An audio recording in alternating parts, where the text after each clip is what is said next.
समद्विबाहु त्रिभुज के प्रश्न। तो हमारा पहला प्रश्न है, पहला क्वेश्चन है, किसी समद्विबाहु त्रिभुज की बराबर भुजा में से एक तथा असमान भुजा का अनुपात 3 अनुपात है, यदि क्षेत्रफल 18√5 मीटर स्क्वायर है तब सभी भुजाएं बताइए। देखिए सबसे पहले हमें गिवन क्या है, दिया क्या हुआ है, समद्विबाहु त्रिभुज का क्षेत्रफल दिया है कितना, 18√5 मीटर स्क्वायर। तो इसको लिख लेंगे, क्षेत्रफल इक्वल टू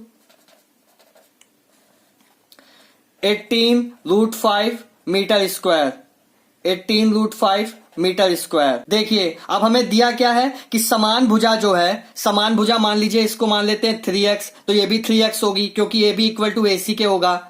दो भुजाएं बराबर होंगी ना, क्योंकि ये क्या है, समद्विबाहु त्रिभुज है। और जो असमान भुजा है उसकी वैल्यू क्या है, 4 है, तो हम इसको मान लेते हैं 4x है। तो हम लोग मान लेते हैं क्या, माना समान भुजा क्या है हमारी, 3x है, और असमान भुजा क्या है, 4x है। यहां पे बराबर या समान एक ही बात होती है, आपको पता होगा। बराबर भुजा या समान भुजा इक्वल टू क्या गिवन है, 3x, असमान भुजा क्या है, 4x। हम मान लेते हैं अनुपात दिया है 3 और 4 का, हमने मान लिया 3x और 4x का है।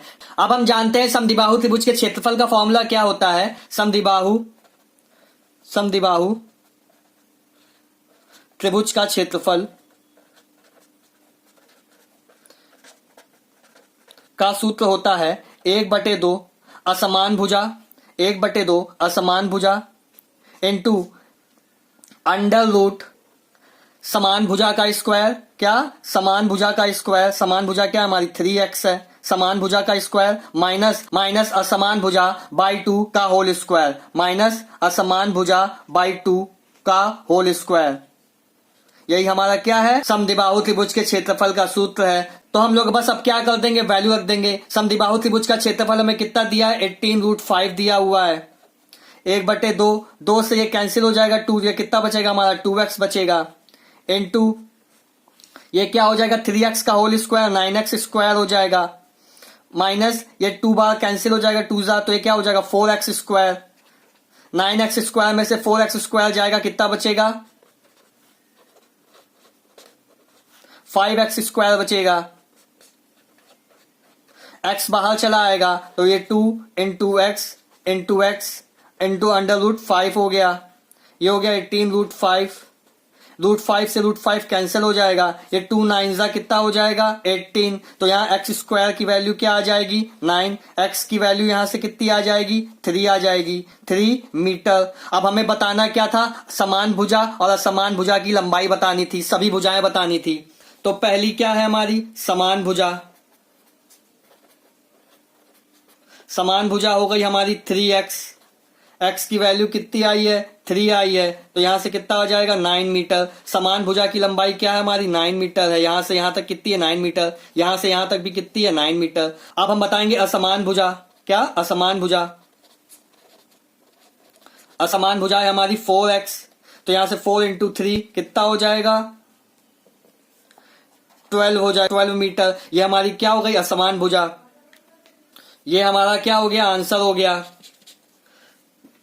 तो चलिए नेक्स्ट क्वेश्चन देखते हैं। क्वेश्चन नंबर 2 है, त्रिभुज PQR एक समकोण त्रिभुज है जिसमें PQ इक्वल टू QR, क्या, PQ इक्वल टू QR के है। यदि त्रिभुज का कर्ण यानी हाइपोटेनियस कितना है 20 सेंटीमीटर है, तो त्रिभुज PQR का क्षेत्रफल क्या होगा। त्रिभुज PQR का हमको क्या बताना है, क्षेत्रफल बताना है।